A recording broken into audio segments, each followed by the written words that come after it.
두어 달 전부터 이 막달라 마리아에 관하여서 말씀을 나누고자 하였습니다. 그런데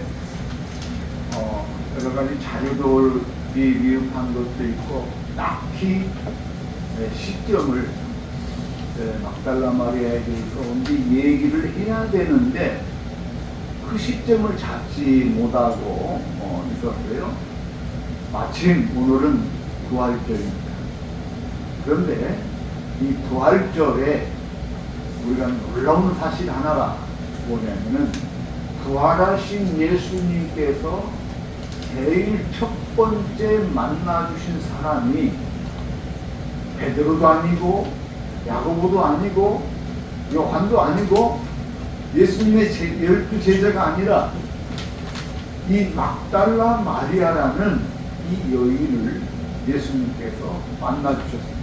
이것은 사복음서 4개의 공이 함께 증언하는 이야기입니다.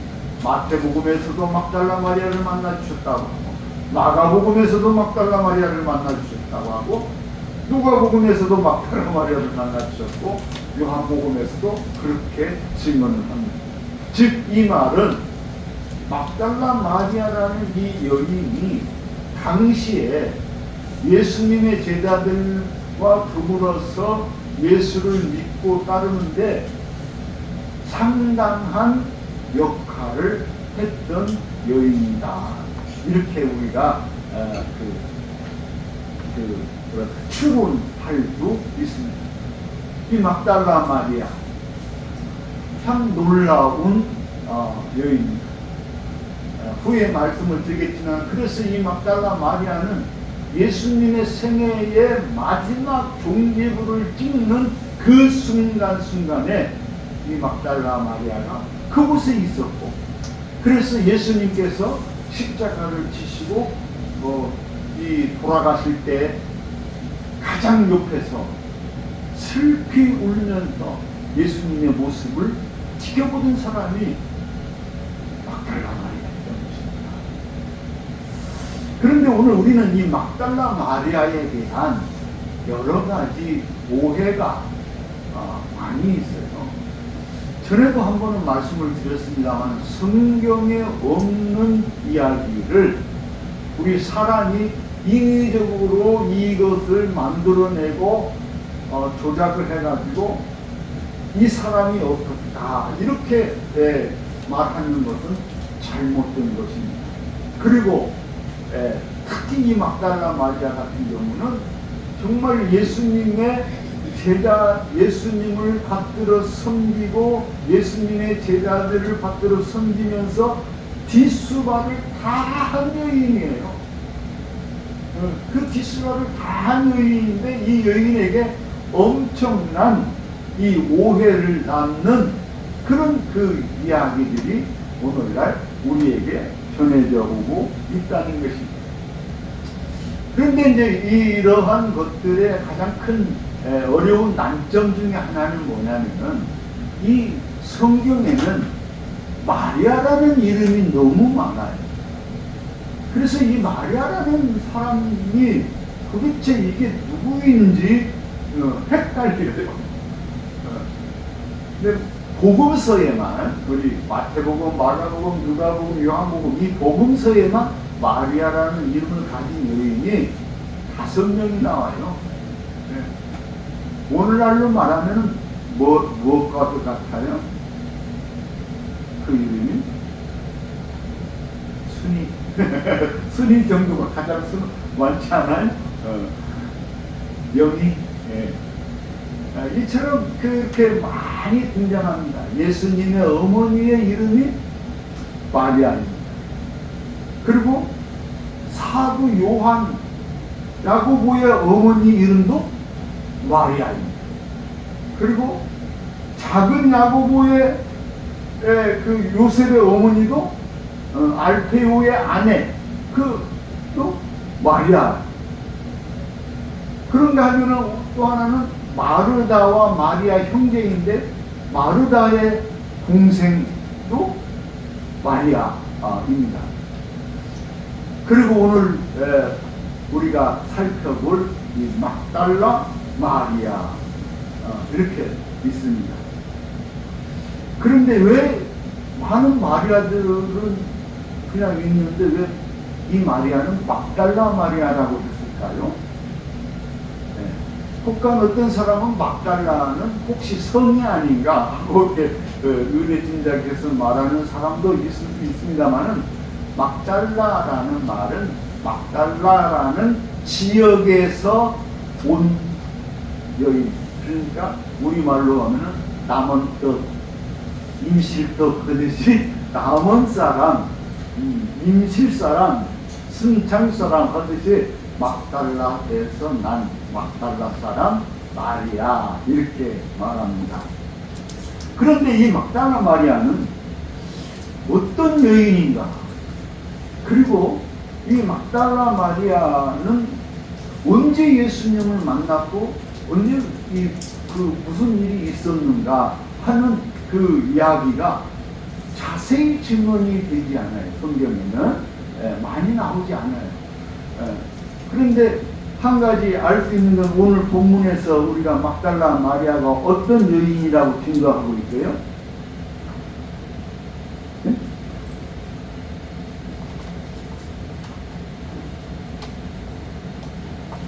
19절 말씀. 자, 9절 말씀 우리 다 같이 한번 읽어봅시다. 9절에 뭐라고 써있습니다. 시작. 예수께서 안식 후 첫날 이른 아침에 살아나신 후 전에 7 귀신을 쫓아내어 주신 막달라 마리아에게 먼저 보이시니, 막달라 마리아는 전에 어땠다고요? 7 귀신 들린 여인이라고 이렇게 말을 합니다. 그러니까 7 귀신이 들렸다는 것은 정말 이게 고통스럽고 괴로운 일이죠. 그것도 여인이 자기의 삶을 어떻게 보면 완전히 포기할 수밖에 없는, 완전히 무너져버리는 삶이 되어버린 이 여인이죠. 성경에 가끔 이 귀신 들린 그 사람들에 관한 이야기가 있어요.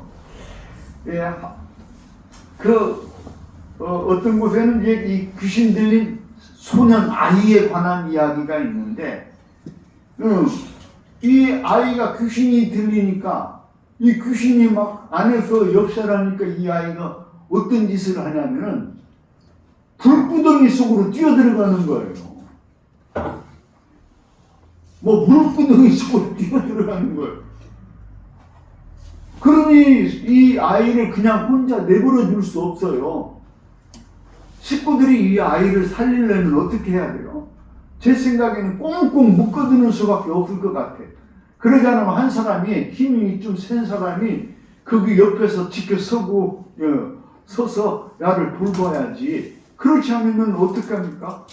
불길이고 어디든 막 뛰어들어가고 잘못하면은 그냥 죽임을 당하잖아요. 그런 귀신 들린 사람이 있는가 하면은, 또 어떤 사람은 귀신이 들렸는데 그 귀신은 군대 귀신이에요. 그래가지고 이 사람은 어디를 돌아다니냐면은 공동묘지를 돌아다닙니다. 공동묘지를 돌아다니면서 옷을 벗고 공동묘지를 돌아다니면서 막 행패를 부리고 그러고 막 다니는 것이죠. 온몸을 막 긋고 돌로 막 긋고 상처를 내고, 귀신이 들어가서 그렇게 역사를 하니까 사람이 어떻게 삽니까? 그래서 역대 우리나라에서도 마찬가지입니다. 귀신을 쫓아내는 것이 상당히 중요한 일이었던 것 같아요. 근데 동서양을 막론하고 이 귀신 쫓아내는 것, 축귀에 관한 이야기는 참 어떻게 들으면 재미있어요. 축귀라는 귀신을 쫓아내는 얘기는. 그런데 이 막달라 마리아는 오늘 뭐라고 하냐면은 귀신 하나가 들어간 것이 아니라 7 귀신이 들어갔다는 거예요. 일곱 귀신이 들어갔다 하는 말은 이 일곱은 완전수거든요. 그러니까 이 여인으로서는 도저히 견뎌낼 수 없는, 완전히 귀신의 지배를 받고 살아갈 수밖에 없는, 완전히 나락으로 빠져버린 그런 삶을 사는 여인이었다는 것이죠. 그래서 정말 인생이 어떻겠어요?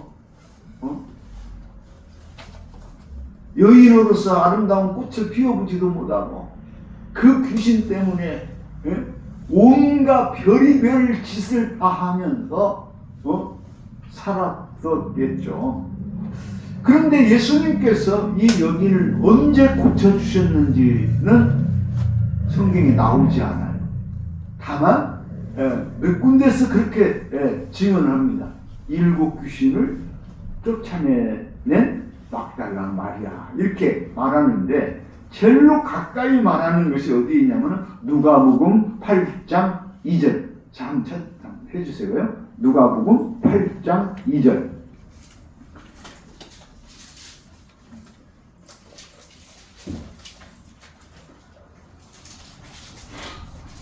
우리 2절 3절을 같이 한번 읽어봅니다. 시작. 또한 악귀를 쫓아내심과 병 고치심을 받은 어떤 여자들 곧 일곱 귀신이 나간 자 막달라인이라 하는 마리아와 헤롯의 청지기 구사의 아내 요한나와 수산나와 다른 여러 여자가 함께하여 자기들의 소유로 그들을 섬기더라.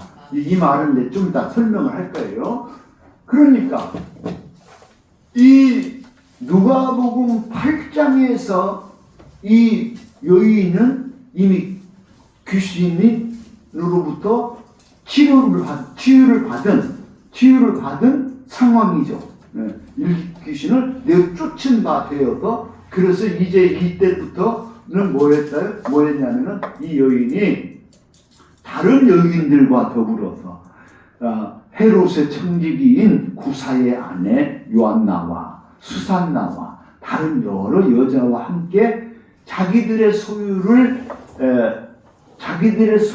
가지고 누구를 섬겼더라? 그들을 섬겼더라. 여기서 말하는 그들은 예수님을 중심으로 한 그 예수님 제자들, 또 여러 사람들, 그런 사람들을 이 여인들이 따라다니면서 뒤에서 그들을 섬기는 일을 했다는 거예요. 그러니까 옛날에는 이런 이야기들은 지극히 당연합니다. 예를 들어서 이 병 고침을 받았다든가 뭔 어려운 일에서 해결을 받았다든가 무슨 이런 일이 있을 때 이런 여인이 평생을 그 사람을 위해서 시중을 드는 그런 그 일들이 그 옛날에는 들어 많았어요. 그런 현상은 우리나라에서도 있었던 그런 현상 중에 하나입니다. 이렇게 막달라 마리아는 예수 그리스도로부터 그 더러운 악령 일곱 귀신을 쫓아내서 치료를 받아가지고 정상인으로 건강하게, 그리고 정상인보다 더 아름답게 섬김과 헌신의 그 삶을 살아가는 이 여인인데, 이 막달라 마리아에 대해서 오늘 우리들은 상당히 오해를 하고 있는 것들이 많이 있다는 것이 오늘 우리가 곤욕스러운 것입니다. 자, 여러분 중에 이 막달라 마리아에 대한 인식이 뭐예요? 이 막달라 마리아가 어떤 사람이었을 것 같아요? 많은 사람들이 이 막달라 마리아를 오해를 합니다. 그것은 앞서서 제가 말씀을 드린 것처럼 이 마리아라는 여인들이 많이 등장하다 보니까 이 막달라 마리아는 지금 우리가 누가복음 8장을 봤잖아요. 그 앞에 7장에 보면은 7장 후반부에 보면은 어떤 이야기가 있느냐면은 예수님께서 이제 시몬의 집에 들어가요. 시몬이라는 사람이 집에 들어가서 거기서 이렇게 밥을 먹습니다. 그런데 이 밥을 먹는데 이 한 여자가 한 여인이 이 사람은 이름을 몰라요. 이 한 여인이 예수님께서 여기 바리새인 시몬의 집에 왔다는 그 말을 듣고 얼른 가가지고 그 향유를 가져옵니다. 향유를 가져와가지고 예수님께서 계신 그 곳에 가가지고 그 향유를 부어서 예수님 머리에 향유를 붓고 자기 머리카락으로 자기 머리카락으로 예수님의 발을 씻고 닦고 하는 이렇게 그 예수님께 그런 헌신을 합니다. 그러니까 사람들이 여기에서 막 그 논쟁이 일어나요. 이 여자가 말이야 죄인이라고 그래요. 성경은 거기에 대해서 뭐라고 하냐면 죄인이라고 말합니다. 죄인. 이 여자를 지칭하는 말이 뭐냐? 죄인. 이 죄인이 예수님께서 이 여자가 그 어떤 사람인 줄 알았으면 그대로 하는 것을 내버려 두지 않았을 거다 이거예요. 왜? 죄인이니까. 더러운 여자이니까.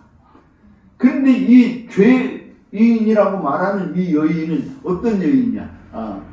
아마 이제 좀 이해가 들으세요? 아마 창녀 아니었겠냐 하는 그런 그 말을 합니다. 그러니까 이 더러운 죄인이 와서 예수님께 그 향유를 붓고, 이제 그 예수의 발을 닦고, 자기 그 머리카락으로 예수님 그것을 닦고 하는 그런 행위를 하니까 사람들이 막 이렇게 수근거리잖아요. 그러니까 예수님께서 하시는 말씀에 시몬아, 너희들이 왜 수근거리느냐 하면서 이렇게 하시는 말씀이 있어요.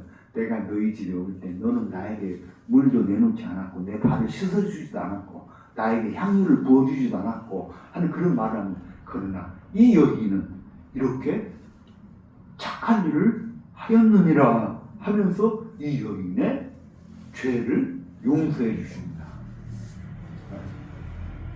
그러니까 여기서 말하는 이 죄인이 누구냐라고 할 때 이 죄인이 바로 막달라 마리아다 이렇게 해석을 하는 사람들이 종종 있어요. 그런데 이 말이 이게 이제 우리 찬송가 211장 한번 볼까요? 찬송가 211장 강은아 좀 틀어주세요. 211장 강은혜 우리 못 치지?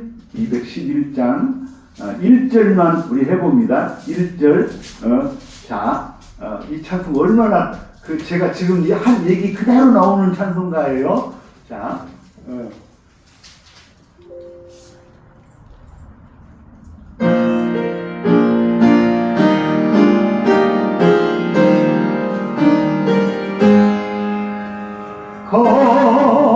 비싼 향유를 주께 드린 막달라 마리아 본받아서 향기로운 산재물 주님께 바치니 사랑의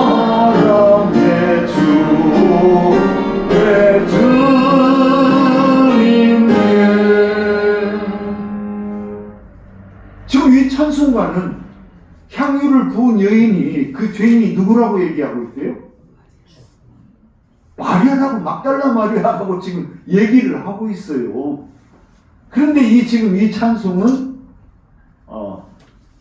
잘 모르는 그러니까 이 막달라 마리아인지 이 향유를 부은 죄인인지를 잘 모르는 이 사람이 이것을 쓴 거예요. 그런가 하면 어떤 사람은 막달라 마리아를 또 어떻게 얘기하냐면 누구라고 얘기하냐면 죽은 나사로의 누나들 그 마르다와 마리아가 있잖아요. 그 마리아라고 말하는 사람도 있어요. 근데 이거는 전혀 성경적으로 옳지 않다. 그러면은 왜 이 막달라 마리아를 이렇게 그 창녀로 비유를 하고 나쁜 죄인으로 말하는가 하는 부분에 대해서 우리가 이제 그 원인을 거슬러 올라가면은, 제가 전에 루시퍼에 대해서 말씀을 드렸습니다만은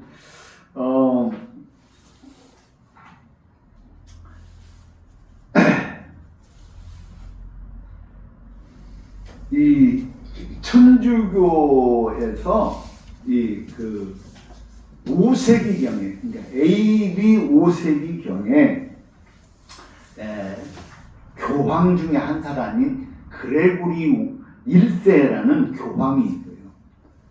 그레고리 1세라는 이 교황이 591년경에 이제 그 설교를 합니다. 설교를. 그때 이제 천주교는 강론이라고 말하죠. 이제 이 그레고리 1세가 쓴 설교가 한 40편 정도 전해져 있는데, 그 중에 33번째 설교에 이 그 막달라 마리아에 대한 그 설교를 그 싣고 있어요. 그래서 그 설교집에서 뭐 이렇게 말합니다.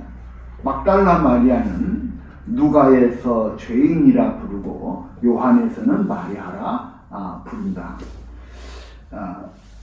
그가 7 귀신이 들린다는 것은 죄인이 아니고 무엇이겠는가. 그래서 이 여인은 금지된 성행위를 위해 자신의 몸에 향수를 뿌리기 위해 향유를 사용해 왔다. 그녀가 부끄럽게 자신을 치장하기 위해 사용한 것을 이제 칭찬받을 만한 방식으로 하나님께 바치고 있다. 그녀는 세상의 눈으로 욕망의 삶을 살아왔지만 이제는 고해성사와 회개로 세상 욕심이 눈물로 사라졌습니다. 그녀는 자신의 머리카락을 얼굴을 내보이기 위해 치장하였지만 이제는 자신의 머리카락으로 눈물을 닦습니다. 그녀는 입으로 자신을 자랑하였지만 이제는 주님의 발에 입을 맞추고 자신의 입을 대속자의 발 위에 갖다 댑니다. 그녀는 모든 쾌락을 자신을 위해 사용했지만 이제는 자신 스스로를 불태웁니다. 이 교황 그레고리 1세는 이 고해성사를 통해서 죄사함을 받는다는 것을 강조하기 위해서 이 7 귀신 들린 여인을 죄인으로 만들어야만 했고, 그 죄가 크면 클수록 하나님의 은총도 크다는 것을 말하기 위해서 오늘 이 막달라 마리아를 죄인 마리아로 이렇게 왜곡하고, 그래서 또 어떤 이는 그는 베다니 마리아와 갈릴리 인근 나인성 근처에 등장하는 죄 많은 여인 시몬의 집에서 예수의 머리에 향유를 부은 여인을 혼합하여 성경과 전혀 상관없는 막달라 마리아를 만들었다는 것입니다. 그러니까 이 막달라 마리아는 기록이 많지 않아요. 아까 앞서 말씀을 드린 대로 누가복음 8장에 보면 그는 다만 예수님께로부터 치유를 받고 건강해져서 이제 다른 여인들과 더불어 남몰래 뒤에서 예수 그리스도와 그의 제자들에게 봉사를 하는 참으로 훌륭한 여인입니다. 그런데 이 여인을 이 그레고리 1세 교황이 이 여인은 바로 그 앞에 7장에서 말하는 죄인이다. 그리고 이 여인은 베다니 마리아다 이렇게 말합니다. 근데 배단이 마리아가 될 수도 없고 죄인이 될 수도 없는 이 막달라 마리아를 그렇게 말함으로써 이것이 이제 1400년 동안 오늘날 우리에게 전해져 오게 된 것이죠. 그런데 이제 그때는 그럴 수밖에 없는 것이 교황이 하는 말은 성경보다도 더 틀림이 없는 말이에요. 무슨 말인지 이해가죠? 그리고 더 중요한 것은 그때는 성경을 우리가 읽을 수 있어요, 없어요? 없어요. 성경 자체가 없어요. 일반 사람들은 성경을 볼 수가 없어요. 누구만 봐요? 오로지 교황, 신부만 볼 수 있는 게 성경입니다. 그러니까 성경에 이런 말이 있다라고 교황이 설교를 하면은 그렇구나. 막달라 마리아는 일곱 귀신 들린 여인인데 아주 큰 죄를 지은 죄인이었구나 하고 이렇게 유추해서 그 교황의 말씀을 그대로 믿고 따를 수밖에 없었던 것입니다.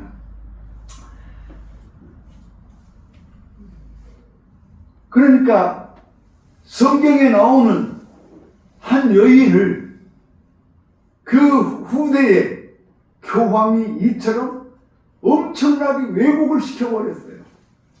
근데 이제 오늘 우리가 막달라 오늘 부활절입니다. 막달라 마리아를 왜 우리가 돌아보아야 할까?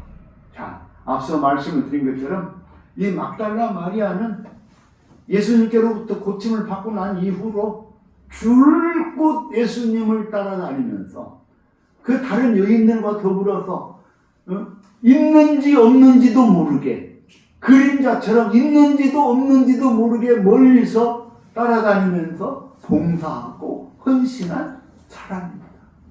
그래서 초대교회에는 그야말로 막달라 마리아의 영향력이 많이 행사가 되어진 거예요. 왜? 우리 교회에서도 가장 영향력 있는 사람이 누구예요? 목사가 아니야. 누가 영향력이 있냐? 주방에서 밥을 지는 사람이 가장 영향력이 있는 거예요. 밥 한 그릇도 얻어먹고 가야 되고 이렇게 모이고 그러니까 막달라 마리아의 헌신은 초대교회에서 아주 소문이 자자하게 그들 속에는 흐르고 있는 거예요. 그래서 이 복음서 4개의 복음서 전체에 무엇을 말하고 있느냐? 이 막달라 마리아를 예수님께서 십자가에 못 박혀 죽으실 때 가장 가까이에서 베드로도 예수님을 부인하고 도망가고 예수님 제자들이 예수를 부인하고 다 도망갈 때에도 막달라 마리아는 지금 거리에서 예수님께서 고난 받으시는 그 장면을 목도하고 있는 거예요. 지금 예수님께서 겪고 있는 그 슬픔과 그 아픔과 그 고통을 그 바로 가장 가까운 지금 거리에서 바라보고 있다고 성경은 그렇게 기록하고 있어요. 그러니까 예수님의 고난에 있어서 다른 사람들은 다 도망가고 뻣뻣이 흩어져 버리고 그냥 난리가 났지만은 오히려 아무 있는지 없는지 늘 뒤에서 숨은 봉사를 하는 이 막달라 마리아와 또 다른 마리아 그리고 살로메 이런 그 여인들 그리고 아까 누가복음 7장에서 말하는 8장에서 말하는 이 여인들은 뒤에서 묵묵히 봉사만 했던 거예요.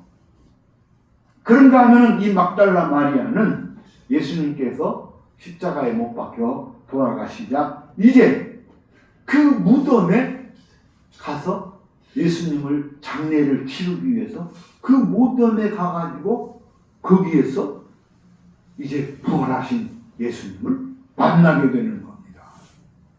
얼마나 놀라운 일입니까? 제자들도 모두가 다 이제 예수님께서 십자가에 못 박혀 죽으니까 다 절망해갖고 그 무덤을 볼 필요가 뭐가 있습니까? 다 집으로 돌아가 버리고 다 절망해서 이제 골방에 숨어서 있는데, 그러나 이 막달라 마리아는 예수님께서 갇히실 때, 아니 죽어서 무덤에 묻히는 것을 가까이에서 목격했고, 그리고 이제 안식일이 지나고 이 제3일에 이 여인, 오늘 말씀을 보면은 우리 잘 봅시다. 본문 말씀 보면은 자 1절 말씀, 안식일이 지나면 막달라 마리아, 제일로 처음에 말해요. 항상 제일로 처음에 말해요. 막달라 마리아. 그리고 누구? 야고보의 어머니 마리아. 또 누구? 살로메. 그러니까 이 여인들, 다른 사람은 지금 다 어디 갔어요? 다른 사람은 다 지금 어디 갔어요? 다 도망가갖고 어디 골방에 처박혀가지고 뭐 하고 있는지도 몰라.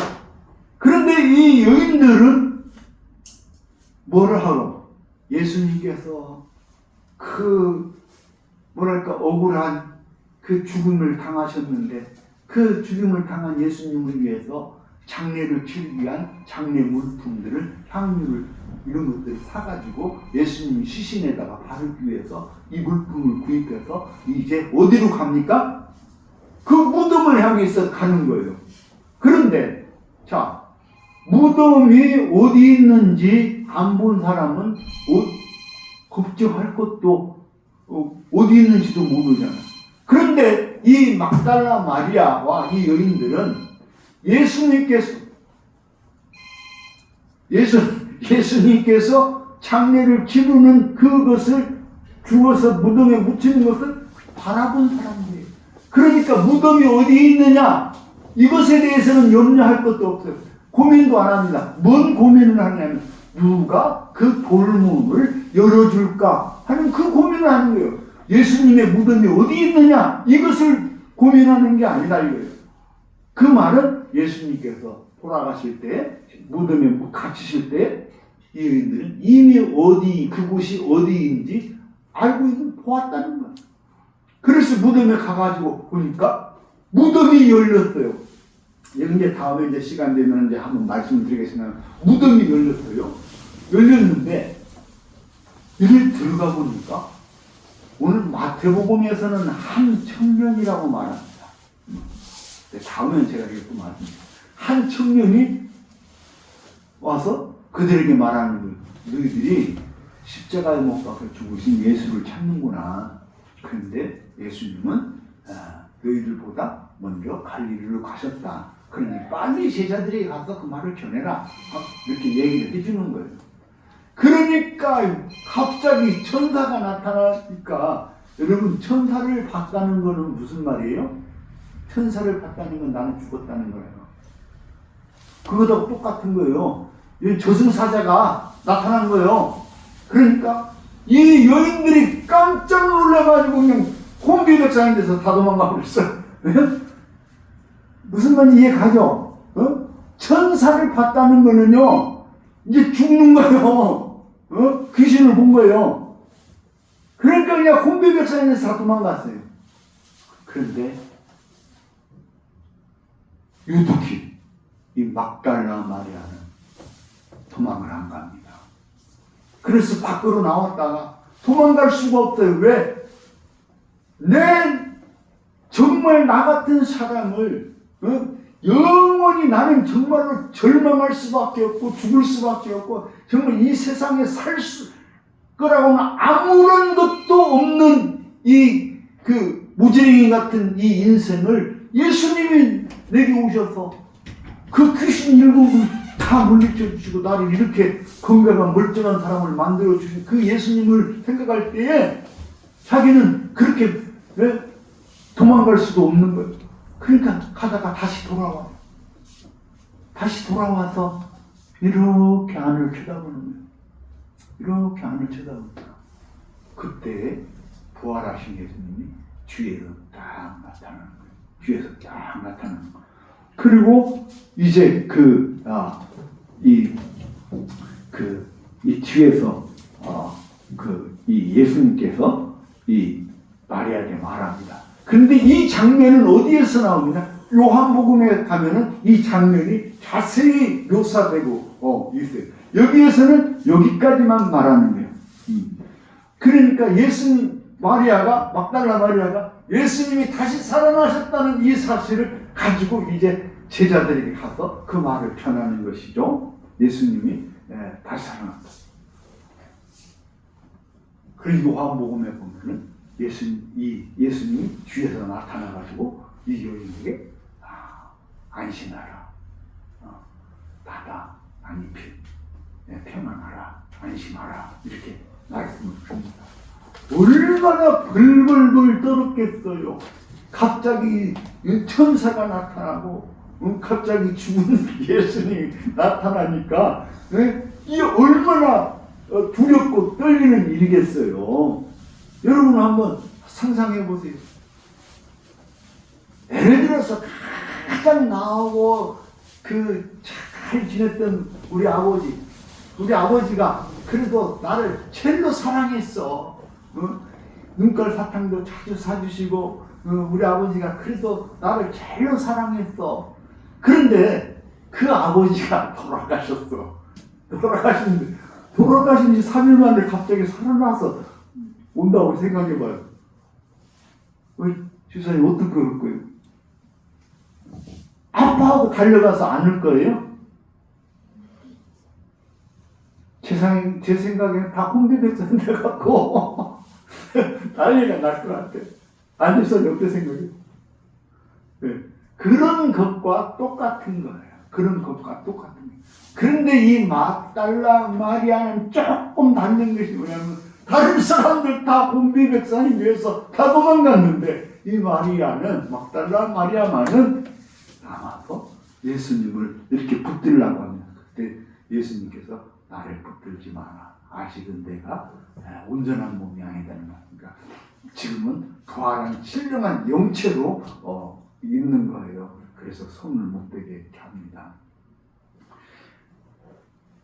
예수님께서 부활하심으로 원수 마귀가 그 모든 것을 다 이겼다고 생각할 때 예수님 부활하심으로 온 세상에 새로운 희망과 산소망을 오늘 우리 인류에게 선물한 거예요. 그래서 오늘 우리가 이제 이 교회에 와서 우리가 예배를 드리고 하나님을 찬송하는 이유도 바로 거기 우리는 나부랭이 같고 정말 어쩔 수 없는 그런 인생들이지만 그러나 예수 그리스도의 은총으로 우리가 살게 되게 더 좋은 모습으로 더 선한 모습으로 하나님 앞에 섬김과 봉사를 다하고 주께서 우리를 부르시는 그날에는 우리가 그냥 죽는 것이 아니라 죽어도 다시 사는 그 주님께서 열어놓으신 부활의 첫 열매의 그 길을 따라서 영원한 생명의 그 나라로 우리가 들어가게 되는 줄로 믿습니다.